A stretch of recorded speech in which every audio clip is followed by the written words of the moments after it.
Beberapa jam kemudian, bermodalkan tekad, keyakinan, dan iman, Musa pun naik ke Gunung Sinai sendirian, tanpa teman, tanpa malas-malasan, dan tanpa makanan atau bahkan minuman.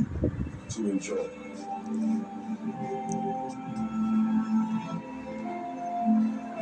Times our call is the result of pushing the core. As he was a person with a criminal record.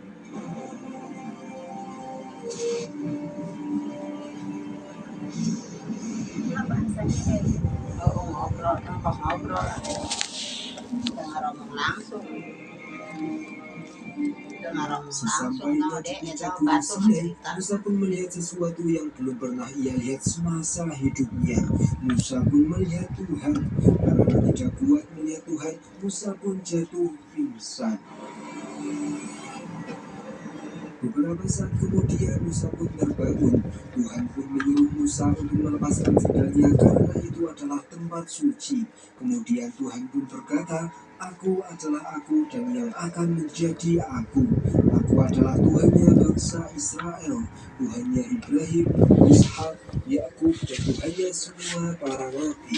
Aku adalah Allah. Aku adalah Tuhan dari segalanya." Kemudian kini Tuhan pun menjadikan Musa sebagai utusannya, yaitu sebagai seorang rasul. Tugas Musa adalah kembali ke Mesir dan membebaskan orang Ibrani dari kekejamannya Fir'aun. Nantinya Fir'aun akan dihukum oleh Allah.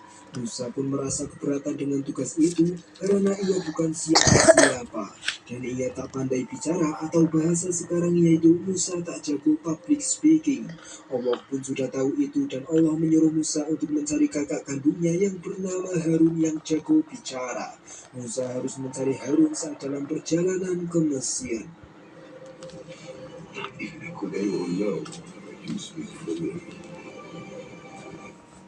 Jadwalku penuh, tapi keluargaku selalu dapat perhatian karena yang sekian sambal ABC dengan cabai asli dan proses yang dijaga ahli menghasilkan pedas asli.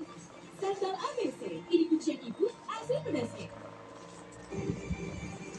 Di pagi harinya Musa pun sudah turun gunung.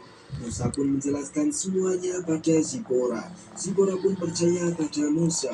Lalu Musa mengajak Zipora untuk ke Mesir. Zipora pun mau dan mereka pun langsung OTW ke Mesir. Dalam perjalanan Zipora pun takut tersesat di Gunung Sinai. Karena apabila mereka tersesat, maka tak akan ada seorang pun yang akan menyelamatkan mereka. Musa pun dengan yakin bahwa Allah pasti akan menunjukkan jalan. Dan benar saja karena Allah selalu menunjukkan jalan dan hanya Musa lah yang bisa melihat petunjuk dari Allah itu. Esok harinya mereka pun beristirahat di situ. Zipora pun meragukan Musa mengenai kakaknya yang bernama Harun. Karena bagaimana mungkin Musa akan menemukan Harun jika Musa saja belum pernah bertemu dengan Harun. Musa pun kembali meyakinkan Zipora bahwa itu adalah perintah Allah dan Allah pasti akan mempertemukan Musa dengan Harun. Singkat cerita, Musa pun kini sudah sampai di wilayah Gunung Horeb. Musa pun meyakini kalau Harun berada di situ. Namun sudah lama mencari, Allah tak menunjukkan Harun yang mana. Sampai saat Musa akan keluar dari rumah itu, seorang pria pun mengajak Musa dan Zipora duduk. Pria ini pun mengenalkan dirinya. Ia bernama Harun putra Amron, atau dalam Islam Harun bin Imron. Pada waktu itu Harun bermimpi kalau dia ke tempat ini, maka Harun akan bertemu dengan Musa. Dan ternyata benar karena kali ini Harun bertemu dengan adiknya, yaitu Musa. Harun adalah orang Ibrani, begitupun juga dengan Musa. Kemudian Harun pun menceritakan pada waktu saat Musa lahir.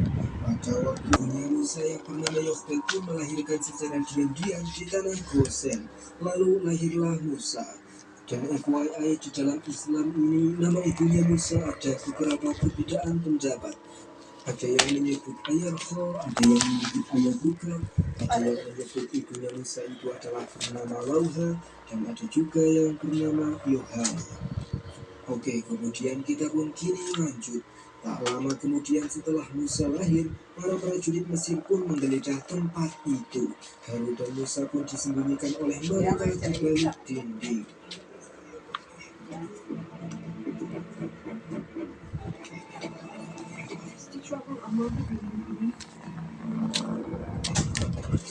Setelah prajurit Mesir pergi, Yochbed pun ketakutan karena Musa tidak bernafas. Harun pun jujur kalau tadi ia ketakutan.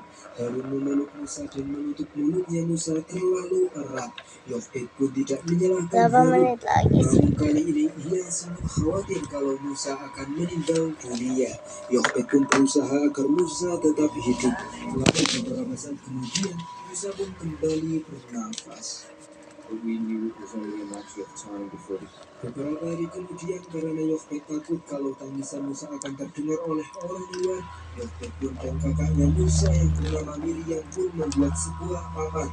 Lalu setelah papan itu sudah jadi, mereka bertiga dengan Musa di sungai untuk menggunakan papan itu. Papan itu disebut tabut Tefah, dan ada juga yang menyebut papan itu sebagai Bahtera Nur.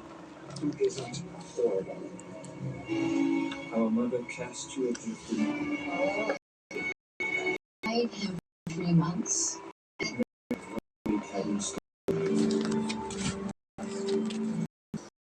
masa sekarang di mana kini Musa Harun sampai di lain Fir'aun sedang ditetiknya karena lukisan Fir'aun yang saja jika di Maria Nernita. Nernita menjelaskan kalau dia tidak sependapat dengan ayahnya yang dulu ingin membunuh semua anak Ibrani karena pekerja Ibrani dikenal tangguh dan jumlah mereka lebih banyak dari pekerja Mesir lainnya.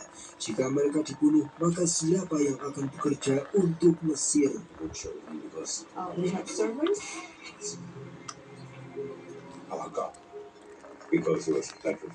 Kemudian kita pun beralih ke Musa, di mana kini Musa sudah sampai di tanah Gosen, di mana di situ sudah banyak keturunan Ibrahim yang sudah menetap selama 4 abad lebih. Kemudian Musa pun bertemu dengan Miriam. Miriam pun seperti tidak menyambut baik kedatangannya Musa. Musa pun mengabaikan hal itu dan ia lanjut menemui ibunya. Miriam pun berkata kalau ibunya itu sudah tak mengenali siapapun.